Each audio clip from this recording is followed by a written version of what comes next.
Hey everybody! So today we're going to have a little chat about favorites from this month of March, and I have a few really good picks this month. I don't feel obliged to film favorites every month, but I do feel like I kind of want to mention some things this month because they were wonderful and I would like for you to know about them. Firstly, in terms of body care, I've been really sort of craving spring scents and scents that smell like awakening nature. And in that vein, I really have been using The Body Shop body butter. I love their body butters. Mango is one of my absolute favorites. The scent of that is wonderful. They're easy to spread. They're very wearable scents. Satsuma one is really good too. This one is Moringa. I've used a few of the oils from this range. Body oils just for moisturization after I get out of the bath, and I have bought the big tub of the body butter. I've had a small tub before and I loved it so much that I went for the huge one, and you can see how much of it is gone, and this is really lovely. Kind of smells a bit like linden tea, just a little grassy, a slight bit green.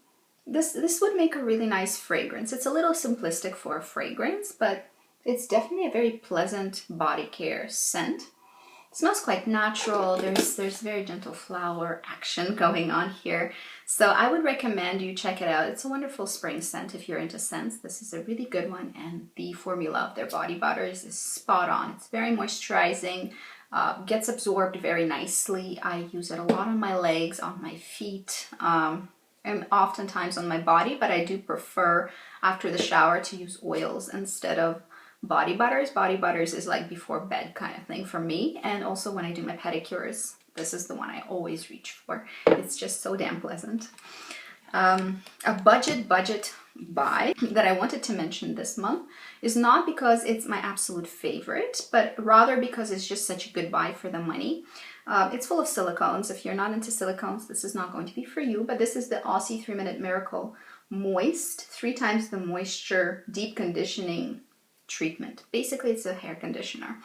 I like a few things about it. It does smooth out your hair cuticle very nicely. It sort of nourishes the hair, not so much nourishes it, just moisturizes it, and the silicones really fill in the cracks, the sort of scales on your hair shaft. And I do like the packaging quite a lot. It has this squirty bottom on which it sits in the bathroom, and it sits like that and it does not leak whatsoever. That was one of my concerns. I was really thinking to myself that this is not going to end well, but it did not leak whatsoever. And you just pick it up and you squirt it, and the product comes out of the little sort of hole here.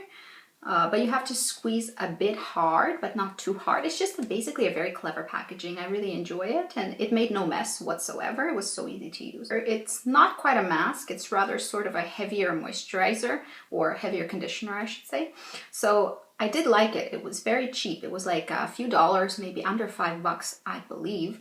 So for that money, I think this is really great. If you're on a budget, this is a very good buy if you have dry or brittle hair, or hair that had a lot of processing or dye, or bleach, especially bleach. So I think this is a really nice buy in terms of finances, but it's not my favorite. I've had much better results with other things, but this one is really budget friendly and decent in terms of its function.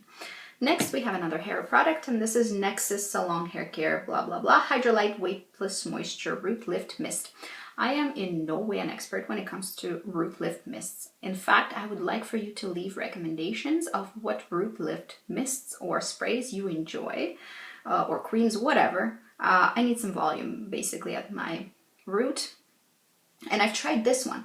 And this one had actually worked quite well. Noticeable results once you style your hair. It's very obvious. Even if I air dry my hair, still gives me a result. Not as great as if I blow dried it, but still very decent. It gives you some lift, and the lift does stay at the root. So although I don't have a ton of experience with different brands, I did think that the effect was very, very nice with NYX, and NYX is reasonably affordable. It's not going in the very super pricey territory, but also it's not super cheap. So I think it's a good buy for the money as well. It does work. I can say that, and it doesn't dry out my hair, doesn't make my scalp any itchier than it already is, because I do have a dry scalp. But it works. It really works. So I was really happy with it because I didn't expect it to work so well. Then I have a moisturizer. This one you've seen me use and mention before. This is Shiseido Ibuki multi-solution gel, and in fact it's a fantastic product. It works very well as a moisturizer. Under the makeup it sits very nicely. It hydrates. It's a gel formula, it's not really a cream. It hydrates super, super well. You don't need a lot, you need just a thin layer, and then it gets absorbed right into the skin and leaves the skin quite supple and plumped. And then everything else glides on top of it very, very nicely. If you're not into primers, I would say this kind of a moisturizer is a way to go, although it doesn't have any of the, the things that smooth your skin, like silicones, etc. It might have some silicones, I'm not actually sure, but I was super, super impressed with the formula. The formula was extremely well thought through. It sits so, so beautifully under other products. It's virtually weightless and easy to glide onto the skin. It leaves my skin quite smooth, and I did think that it had some evening out effects on my complexion.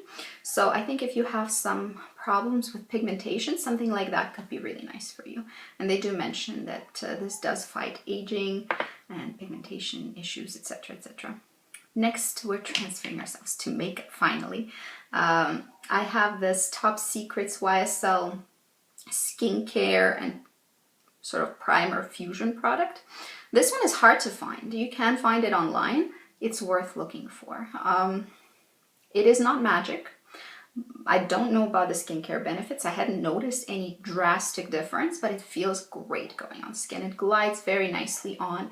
It does a tiny bit of sort of pore action where it's sort of smooths whatever you have. It does leave your skin looking beautiful, to the point where oftentimes if I don't feel like wearing much makeup, I wear makeup every day, but if I feel like going minimal, what I will do is I will just put that on, some concealer under the eyes and some eyebrows and eyelashes, and I'm good to go. Maybe something on the lips, maybe.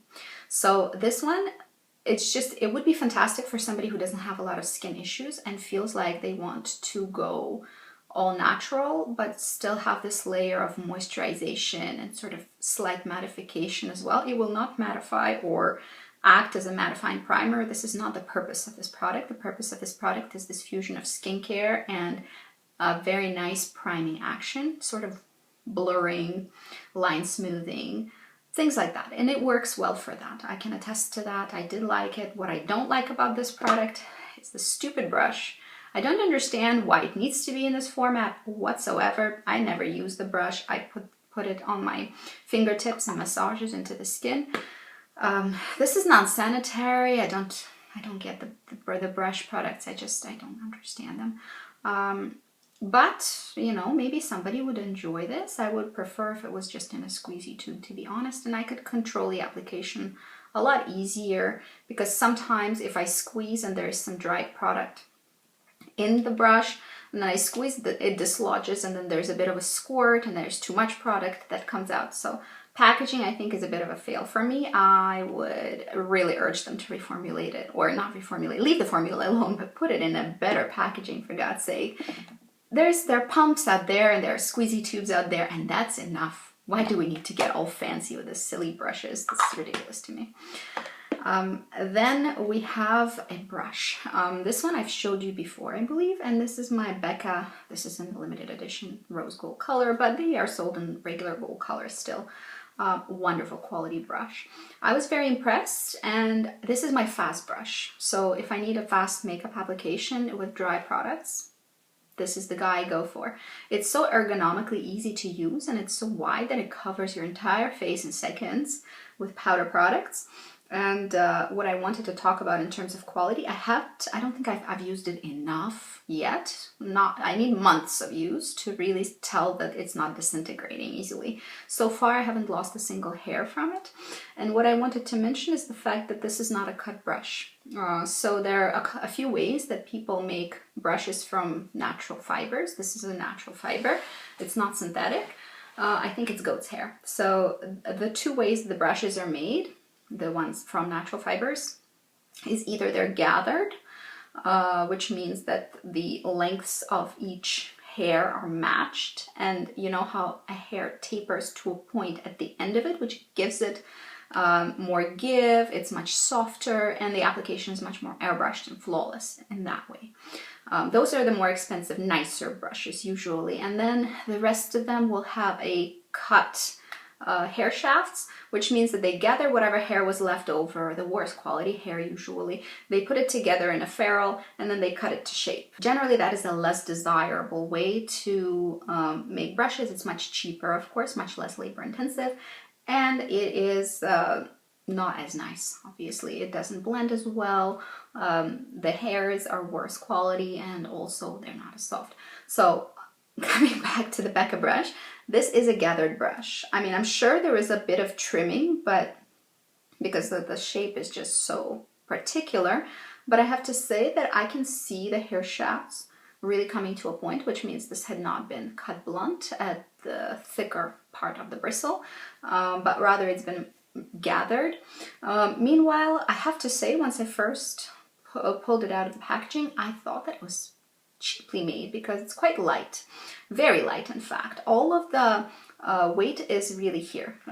This is kind of light plastic, but then after a while I take it back. Yes, it does feel much cheaper than luxurious, beautifully weighted brushes, but at the same time this is so light and easy to hold and easy to apply that maybe they did it on purpose. I'm guessing so, because the bristles are certainly not cheap. So the plastic is hollow inside, which again is what gives it weightless feel. On your wrist is just, it functions easily. And I have to say, I love this thing because it covers so much space. I can basically, with just a couple of swipes, I can put all of my powder foundation on, or whatever, just setting powder if I want to. Then I pick up on this end some bronzer and I bronze, and I can always even contour with it, I can bronze with it, I can blend with it, it blends wonderfully. And then on this end, as you can see, I would pick up a bit of blush and just stamp the blush on, and it works. It's perfect, it's flawless, the application is so easy, and when I'm in a hurry, this is a saver. Then we have a blush that I was using, well, with this brush and other brushes as well. This is an Hourglass blush, ambient lighting. Blush in diffused heat. This is this pinky, corally, sort of mid-tone everything color. It's a bit of coral in there, a bit of pink, some gold sheen is in there as well. And it's based obviously on the diffused light powder. It's really beautiful. What an easy pick. I don't think it's anything outstanding in terms of color, but I'm also not looking for an outstanding color. Keep in mind that I'm looking for wearable, and this is very, very wearable. What I do want to mention is the quality of the powder. The powder is extremely fine. It doesn't pick up too much, it doesn't pick up too little. It reminds me somewhat of Burberry. Blushes, I think, maybe a little bit firmer than that. Very fine. There is a glow to them, which is obviously why they're ambient lighting blushes. There's some glow to them. They glide onto the skin very, very nicely. They blend flawlessly, and it's just an easy pick. You can tell that this is a very high quality blush. It doesn't have the chunky glitter. It doesn't have anything undesirable in it, and the texture is really really lovely, very fine, very luxurious texture. So very nice blushes. Check them out, especially when they come out with palettes. I think it's nice to get the palettes because you get a variety of colors, and who really runs through a blush? So the fact that it's small amounts, I feel like is okay if you own other blushes as well and you're mixing it up. But if it's your only blush, then perhaps don't get the lip ones because there's just very little product in there. And then I have three lip products this month. First of all, I wanted to mention again my very favorite. It's a Chanel 54 Boy from Rouge Coco Shine line.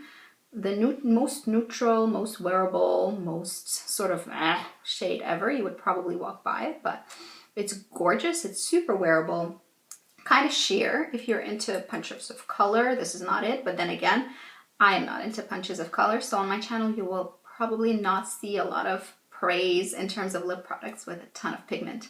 That's just not what I like. This is super moisturizing, very, very comfortable. It feels like a lip balm. It doesn't travel. It doesn't bleed anywhere. It's very, very nice and soft. It doesn't really have much of a scent at all, which I can appreciate. I like to add my own scents to things. I want to spray perfume. I don't want to smell like perfume whenever I apply makeup necessarily, but not that I mind it all that much either. So this one is just such a good color. I've bought it before. I really recommend you check it out. Actually, whatever your skin tone, you're gonna love this, I think, because it is a universally flattering and half sheer lipstick, so there's no way you can go wrong with that particular color. I think because of its neutrality, it's like right in the middle, maybe slightly cool, but really, really, really neutral. So I think it'll go with any undertone whatsoever. Unless you're very orange or jaundiced, then perhaps not. Then I have this Guerlain lip gloss, and these are some of my favorite formulas. This particular one is in 466, not sticky. The glitter is very apparent, but it doesn't fall down or travel all over your face. It stays put, and then somehow once the lip color is gone, it just disappears with it. I don't know how, but that's what it does, and I'm thankful because I don't want the glitter all over my face. This is not a look that I enjoy. It's not sticky.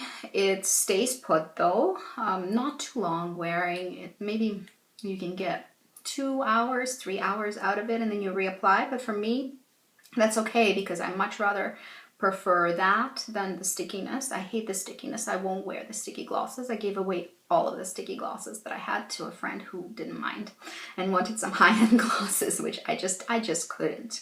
I just couldn't. Once the hair starts going, no, I can't do it. So Guerlain ones don't stick to your hair or the dust or anything else, and they're very, very comfortable, very moisturizing. I don't know. These kind of are as moisturizing as each other. They're very, very comfortable. Both of them leave the same kind of sensation on the lips, just hydrated, you know. Easy.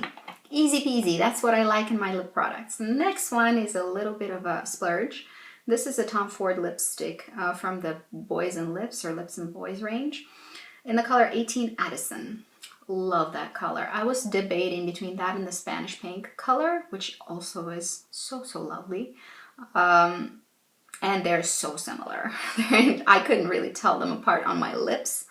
And this one was just ever slightly more flattering. The only thing that I'm pissed about is the fact that it comes in this tiny tube and they do not come in the big ones. So the Spanish pink you can get in the big tube. This one, no. These ones only come in the tiniest lipstick tubes. I don't think that it's too small or anything. Like, it's smaller than a regular lipstick, but not by a ton. I have no idea what the weight is in this. I should look it up because I'm sure Tom Ford is skimping us on this one, but it doesn't say on the bottom. I think it said how much was in there on the actual box which the lipstick came in, but I threw that out. I've worn it this month. So happy about this one. I've owned one of the white ones before with loads of shimmer. I don't remember the name. I already gave it away and I hated that. The shimmer just went everywhere. You had shimmer mustache and shimmer on your freaking teeth. Who came out with this formula? I was so pissed off. I just couldn't deal with it. However, I tried the cream and the cream is gorgeous. The texture of the lipstick is perfection. I dare say that this is in the running for my favorite, absolute favorite lipstick texture. It has the most smooth glide onto the lips. It stays super well, although it's very creamy. It moisturizes, does not, at least this color, does not underline any kind of a problem with the lips, not the fact that they're a little dry maybe, and maybe need a bit of exfoliation. No, this lipstick is extremely forgiving. I can see why they're so expensive. They must have excellent ingredients because my lips just loved them. In fact, this small amount of sheen and this beautiful texture really makes your lips look luscious. I was very happy with this purchase. I wish that I could buy it in a big lipstick tube. Possibly after I'm out of this, I'll just buy the Spanish pink because they are similar.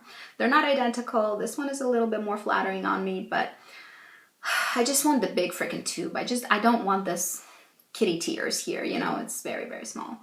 The fragrance favorite I have to talk about is something that I had I felt absolutely in love with. It's Fleur Musque at Narciso Rodriguez for her. You probably cannot see, but I'll show you later.